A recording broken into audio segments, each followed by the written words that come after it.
વાંસળી કે મારામાં એક બે ગુણ નહીં, મેં 6 ઋતુનો માર સહન કર્યો. લોકોએ મારો કટકો કાપીને મને અંદરથી કોરી નાખી, હું બોલી નહીં. મારા શરીર ઉપર 6 કાપા મૂક્યા તો હું બોલી નહીં. વાંસળી જેને ગમ બહુ ખાય અને અમસદુઈ જેને મનને નિરોગી રાખવું હોય ને તો ગમ ખાતા શીખો, અને શરીરને નિરોગી રાખવું હોય તો 2 કોળિયા ઓછા ખાવા. કમ ખા અને ગમ ખા. અને ગમે એવા દુઃખના પ્રસંગો આવે ને તોય ધીરજ ન ગુમાવી. એનું કારણ છે કે વો દિન ભી બીત જાયગે.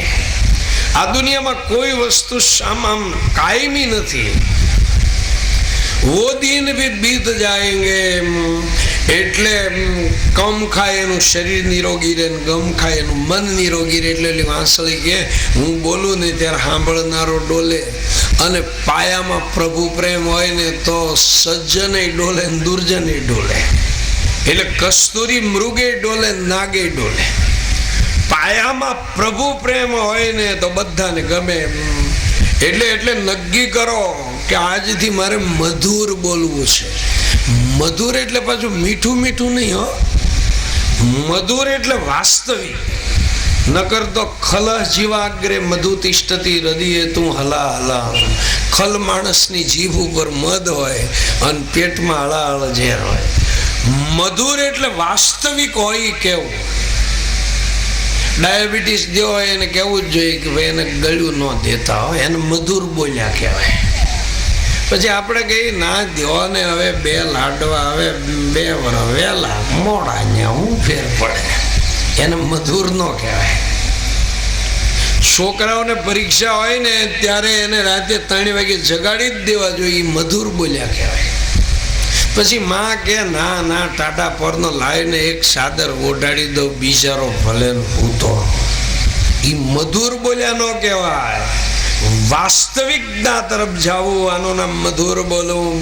એટલે વાંસળી છે ને એ એમ કે છે કે મારો એક ગુણ એવો, એકલી હોય ત્યારે ન બોલવું, મારા પ્રભુને જે બોલાવવું હોય ને એ બોલવું.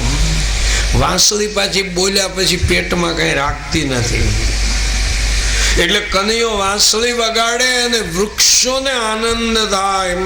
એને એમ થાય જોયું અમારા નાતની દીકરી પરમાત્માની અરે પરણી ગઈ, એટલે હરખના આંસુ. અશ્રુ મુંચતરવો યથાર્યયામ. એને ઝાડવામાંથી પાણી પડે, કોક કે હરખના આંસુ. ઝાડવાને એમ થયું જોયું અમારા નાતની દીકરી કૃષ્ણ હારે પરણી. અમુક કે ના ના દુઃખના આંસુ. તો કેમ દુઃખના આંસુ? તો કે ઝાડવાને એમ થયું કે અમે તો બીજાના ઘરને સાજવાનું કામ કરીએ અને અમારા નાતની દીકરી તો એવી થઈને કે એનો અવાજ સાંભળીને લોકો ઘર છોડીને માંડ્યા ભાગવા. અમારી નાતની દીકરી તો બીજાના ઘરને ઉજળ કરવાનું કામ કરવા માંડી. એટલે એની આંખમાં દુઃખના આંસુ પડે. અમુક લોકો કે ના ના વાંસ ડૂબતાને બચાવે છે, તારે છે ત્યારે વાંસળી બધાને ડૂબાડે છે. ત્યારે એક ઓળે કે ડૂબાડે ખરી, પણ શેમાં ડૂબાડે? આનંદ રસમાં ડૂબાડે, ભક્તિ રસમાં ડૂબાડે. એક ગોપી બીજી ગોપીને કાલી બાવરી કનૈયો વાંસળી વગાડે ને તાર જો જંગલમાંથી હરણી પાગલની જેમ દોડતી આવે, કનૈયાની સામે ઊભી રહી જાય અને ઝાંખી કરે, આંખની પાપણી હલાવતી નથી. આ ગોપીને દેખાય છે. પાછી કે એકલી હરણી નથી આવતી હો, એના ધણીને સાથે લઈને આવે છે. ધન્યા હરિણ્યમ આકર્ષય વેણુરણિતા. આંખ રૂપી કમળથી કૃષ્ણની પૂજા કરે છે અને પતિને પરમાત્માની પાસે લઈ જાય ને એ ખરી પત્ની, એ ધર્મ પત્ની. આમ જે પતિને ભગવાનની સાસે લઈ જાય આ નામ પત્ની. ખાલી ભોગ વિલાસમાં ફસાવી શત્રુ કહેવાય. એક ધ્વનિ એવો પણ નીકળે છે કે કૃષ્ણની સેવામાં હરણીઓનો પતિ હરણ એને સાથ આપે ત્યારે અહીં ગોપીઓ એમ કે છે કે આપણો ધણી આપણને સાથ આપતો નથી. હવે વૃંદાવનની હરણીઓ મારા કરતા શ્રેષ્ઠ છે. એક ગોપીઓ એમ કે અલી સખી તને હું વાત કહું, બંસીનાથની વાત સાંભળી અને ગાય ઘાસ ખાવાનું છોડી દે, વાછડાઓ સ્તનપાન કરવાનું છોડી દે, પશુ પક્ષી એક ધ્યાનથી કનૈયાની વાંસળી સાંભળે છે. યશોદામાં રોજ આવીને કનૈયાને કે બેટા પગરખા પહેરી જા ને, આ જંગલમાં જા છો ગાયું ચરાવવા તો બીજી ગોપી શું કે છે કે માં તમે ચિંતા ન કરો, એનો એક ખાસ મિત્ર છે ને એની ઉપર છાંયો કરીને હાલે છે. તો કે એવો કોણ છે? તો કે મેઘ. એ જ્યાં જ્યાં જાય ને ત્યાં છાંયો કરીને ચાલે, પણ કેમ એને ગરમીમાં તકલીફ થાય તો કે તો ઝરમર ઝરમર વરસાદ વરસાવે, તો કે એને ધરતી ઉપર હાલવાનું કષ્ટ પડતું હશે ને ખાડા ટીકરા હોય, તો કે નામાં એ જયારે હાલે છે ને ત્યારે ગિરિરાજમાં રોમાંચ આવે છે. એટલે જે ઓલા જમીનમાં ખાડા ટેકરા હોય ને રોમાંચ ને હિસાબે ઓલો ગિરિરાજ ફૂલે એટલે લેવલ થઈ જાય છે. લેવલ કનૈયો કદંબના ઝાડ ઉપર વાંસળી વગાડે, ગાયને બોલાવે ગંગે યમને. ગાયું દોડતી દોડતી આવે, ફરતી ફરતી કનૈયાની ફરતી ગાયું અને કદંબના ઝાડ ઉપર વાંસળી વગાડે. ગાઓ મેં અગ્રત, ગાઓ મેં પૃષ્ઠત, ગાઓ મેં હૃદય સંધો. મારી આગળ ગાયું, મારી પાછળ ગાયું, મારી આજુબાજુમાં ગાયું, મારા હૃદયમાં ગાયું. એનો એક અર્થ એવો થાય કે મારા આજુબાજુમાં ઉપનિષદના વિચાર, મારા હૃદયમાં ઉપનિષદના વિચાર. આજ ગાયું દોડતી દોડતી જાય. ગોપી એક ગોપી બીજીને આમ આમ વર્ણન કરે છે કે એવો દિવસ ક્યારે આવે ભગવાનના કામમાં દોડતા દોડતા જઈ. બનવા પ્રભુને પ્યારો ગીત એના ગાજે. બનવા પ્રભુને પ્યારો ગીત એના ગાજે. એ કરવાને કામ એના દોડી દોડી જાજે.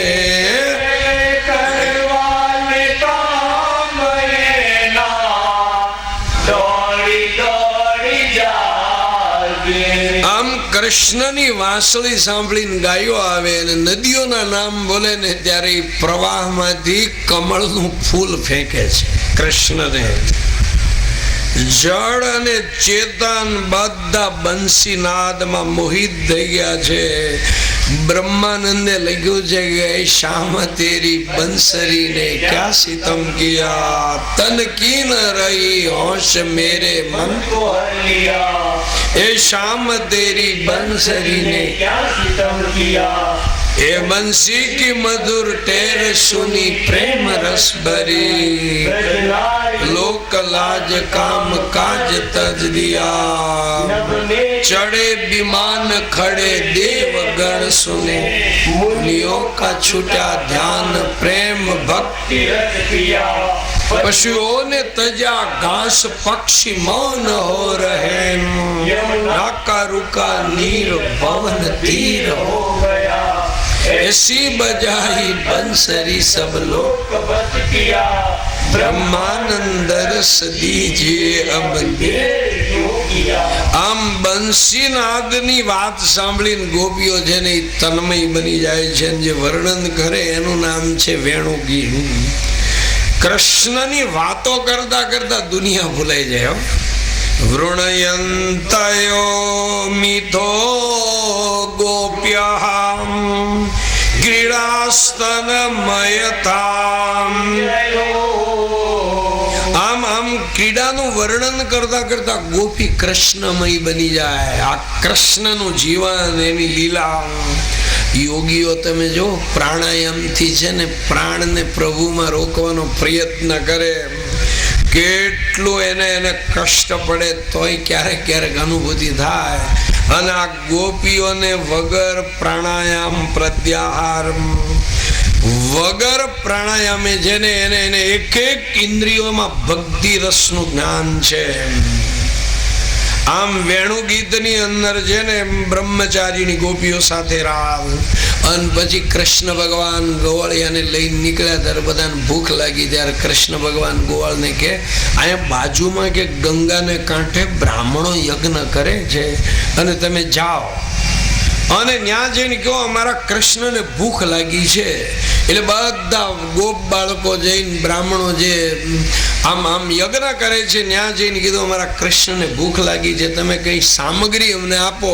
ત્યારે બ્રાહ્મણો ના પાડે છે.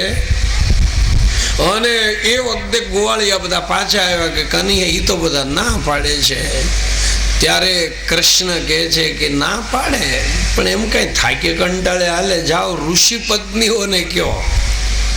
બ્રાહ્મણોએ ના પાડી તો એની પત્નીને કહો કે અમારા કનૈયાને ભૂખ લાગી.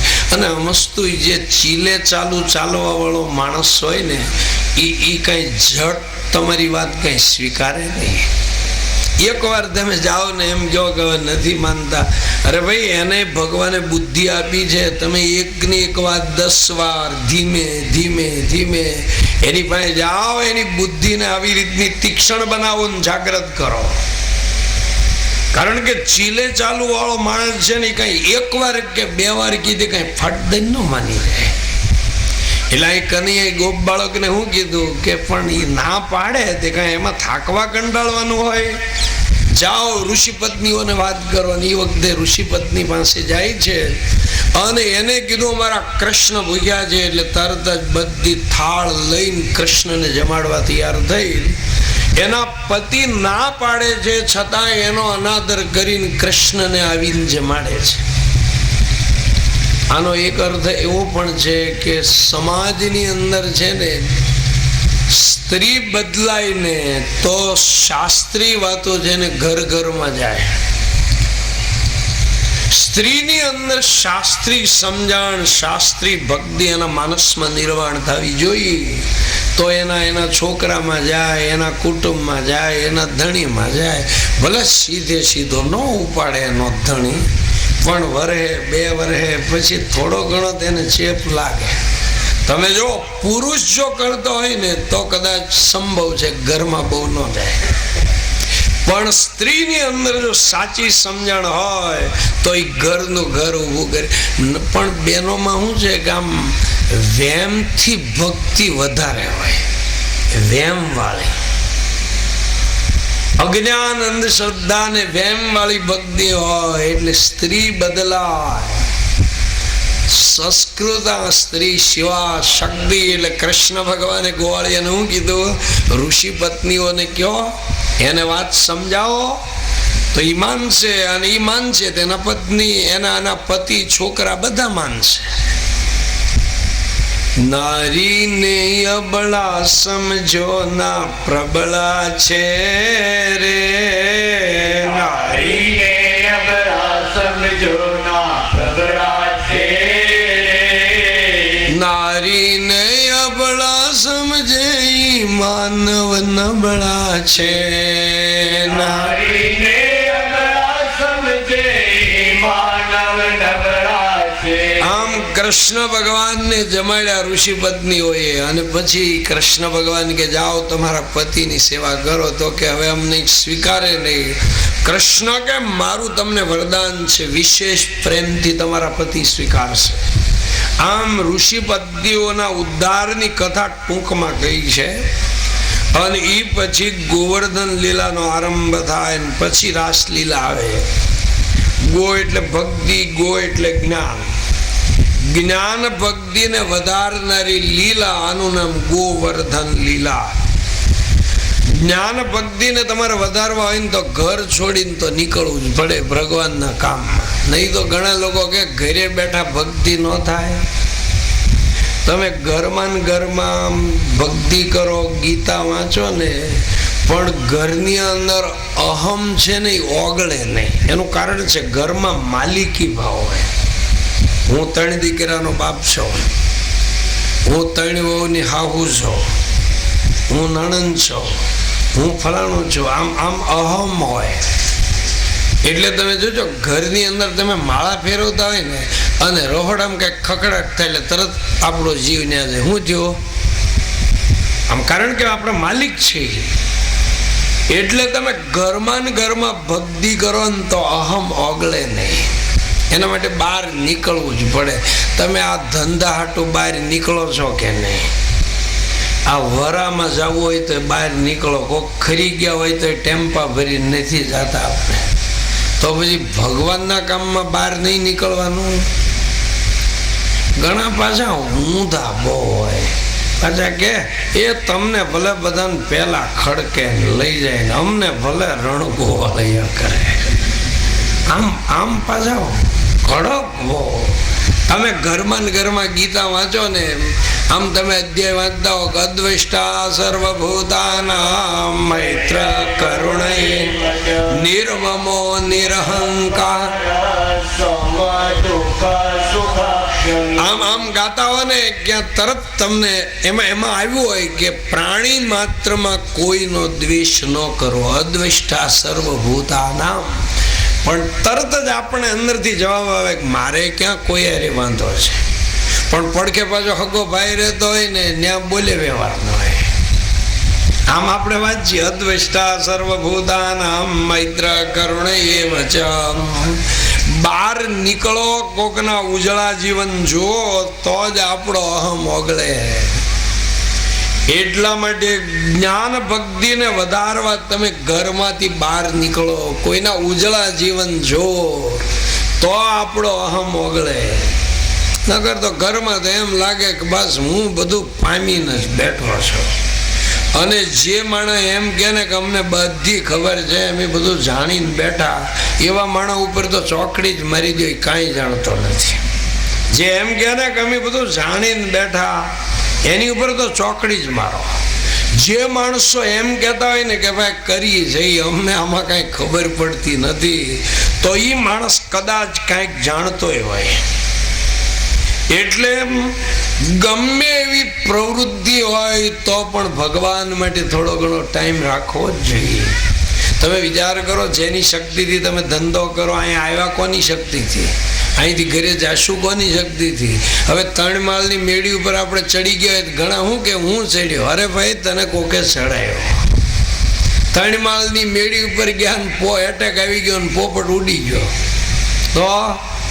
તો ઈ ખોખાને હેઠે ઉતારવામાં 4 જણા જોઈએ. ઠેકાણે પાડવામાં તો બદલાવકા થાય તારે થાય. તમે વિચાર કરો, આ અંદરમાં ચૈતન્ય છે ને એટલે આનું વજન નથી લાગતો.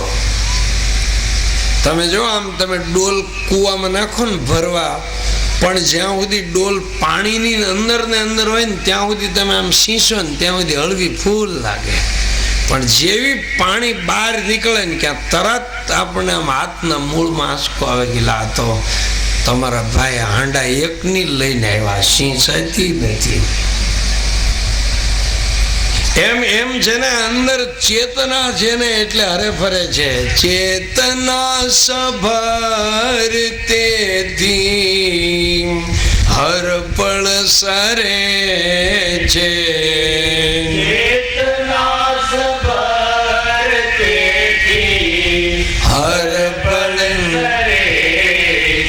દાદા કે તમે કોઈ મરેલા માણસને ખભો આપ્યો છે, ન આપ્યો હોય તો આપજો.